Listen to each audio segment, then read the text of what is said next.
देखिए नीतीश जी चरणवार अगर हम बात करें और जी, ग्रामीण परिवेश को शहर के जो बुद्धिजीवी वर्ग है उसको समझाने के लिए या सरल भाषा में मैं बताऊँ तो सबसे पहले किसान अपनी बोनी करता है।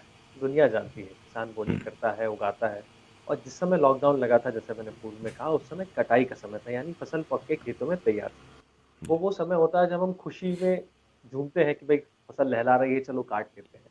लोकगीत काट के हम बने उसको हैं। लोकगीत बने हैं, हमारे जी, यहाँ पूजाएँ होती हैं, बुंदेलखंड जी, में अलग-अलग तरह के जी, पर्व मनाए जाते हैं। तो उसमें कटाई के समय जब हार्वेस्टिंग में हमारी दुगनी रेट लगी, अगर मान के चलिए ₹600 घंटा है। अगर किसी ने हमसे 800, 900 और ₹1000 घंटा ले लिया, ₹400 बढ़ा दिया, ₹1200 ले लिया, तो वो प्रति बोरी पे जो यानी 40 किलो की बोरी पे यानी प्रति क्विंटल पे अगर हमारा जो इनपुट कॉस्ट है वो बढ़ गई।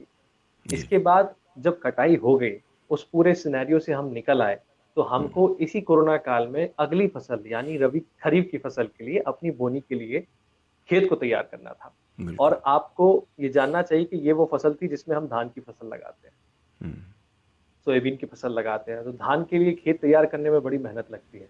अब जी, जब इनपुट कॉस्ट बढ़ने की बात आई तो समय से हमको ना तो खाद मिला, ना डीएपी, यूरिया जो मिलना चाहिए वो खाद नहीं मिला। इसके बाद बीज जो थे, उनका प्रमाणीकरण नहीं हो पाया। अमूमन हुँ, हमारे पास समय होता है, हम घूम के, देख के कि भाई कौन अच्छा बीज दे रहा है, जो बीज उत्पादक सोसाइटी है उनसे लेते हैं। अभी क्या हुआ कि हमको बस भरोसा करना पड़ा, उसने कहा साहब मेरे पास बीज है, उसने बोला फलाना बीज है, हमने लिया, बो दिया। आप यकीन मानिए इसके चक्कर में लाखों एकड़ ज़मीन किसानों की बर्बाद। अकेले एक जिले का उदाहरण दूँ, विदिशा में 1000 हेक्टेयर भूमि बर्बाद हो गई, सोयाबीन की फसल लगाई, अंकुरित ही नहीं हुआ। वो नुकसान किसान का हुआ, वो इसी कोरोना क्योंकि काल वो में आया। सही बीज नहीं ढूँढ सही पाए बीज नहीं देख था, परख के। हमारे पास समय नहीं था, हम अपने रिश्तेदारों से, नातेदारों से, जो किसान मिला का वो ले अपना जो लिया। नेटवर्क होता है, जी, उसमें जी, वो जी। जाता है कि भई इस बार किसके पास बीज आया और हमारी कोशिश ये रहती है कि जिसका बीज पिछली बार अच्छा उग चुका है, उसी से एक बार भरोसा हो जाता है कि हम ले लें। इनपुट कॉस्ट यहाँ बढ़ी, फिर सबसे बड़ी इनपुट कॉस्ट बढ़ी डीज़ल।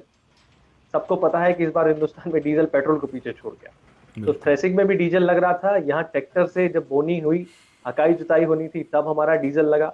इसके बाद हमारे यहाँ खेतों में लाइट की थोड़ी प्रॉब्लम रहती है, भले ही सरकार कोई भी दावे करे, रात को 2 बजे लाइट देते हैं फसलों में पानी छोड़ने के लिए, तो जब दिन के समय हमें ज़रूरत पड़ती है किसी चीज़ के लिए, उसमें हमको डीज़ल लगा। इसके बाद अभी मध्य प्रदेश का हाल ये है कि यहाँ बारिश बहुत कम है।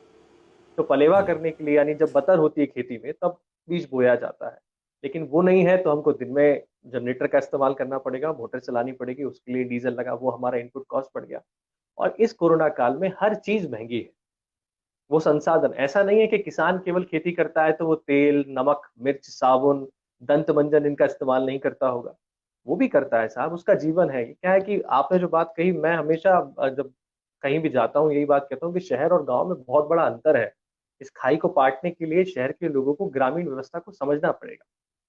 शहर में जब कोई चीज़ पहुँचती है, इस बीच में मैं ये ज़रूर कह देना चाहता हूँ कि अगर वो आप आज ₹25 किलो या ₹30 किलो प्याज़ खरीद रहे हो, तो शहर की एक आदत होती है नीलेश जी, वो सब्ज़ी वाले से बोलता है बहुत महँगा हो गया, बोलता है अरे साहब किसान ने तो लूट लिया। जबकि उनको ये नहीं पता होता कि किसान की जेब में मैक्सिमम हर वर्ष ₹8 किलो से ज़्यादा प्याज़ का दाम कभी नहीं जाता। अधिकतर शहर के लोगों को पिक्चरों में देखते हैं कि बड़ा फार्म हाउस है, वो रह रहा है, तो वो किसान नहीं है साहब। वो बिल्कुल। ज़मींदार लोग हैं जो समय के साथ बच्चे पैदा होते गए उनके घर में, तो 100 एकड़ ज़मीन थी तो 2 भाइयों में 50-50 एकड़ हो गई, तो वो लैंडलॉर्ड्स हैं। वो किसान नहीं है, छोटे तबके का किसान और जैसा कि हमारे अरविंद भाई बता रहे थे, बहुत बड़ा तबका हिंदुस्तान में ऐसा है जो खेतीहर मज़दूर हैं और बटिया किसान। उनकी सबसे बुरी हालत हुई क्योंकि दिनेश जी वो दूसरे के खेत को कौली और कहते हैं उसकी हमारे कहीं यहाँ कौली पे गिनती भी लेते नहीं हैं। है। हाँ, उसकी कहीं उसको हमारे यहाँ कागज़ों पे कौली गिनती कहते नहीं है। हैं, जी, नहीं होती वो एक उसका ₹10,000 बीघा के हिसाब से किराए पे ले लेता है, उसको बोता राइट, है और उसके बिल्कुल। बाद उसको कोई ना फसल बीमा मिलता है, ना सरकार की कोई योजना का लाभ मिलता है। उसका नुकसान कोरोना काल में सबसे ज़्यादा हुआ।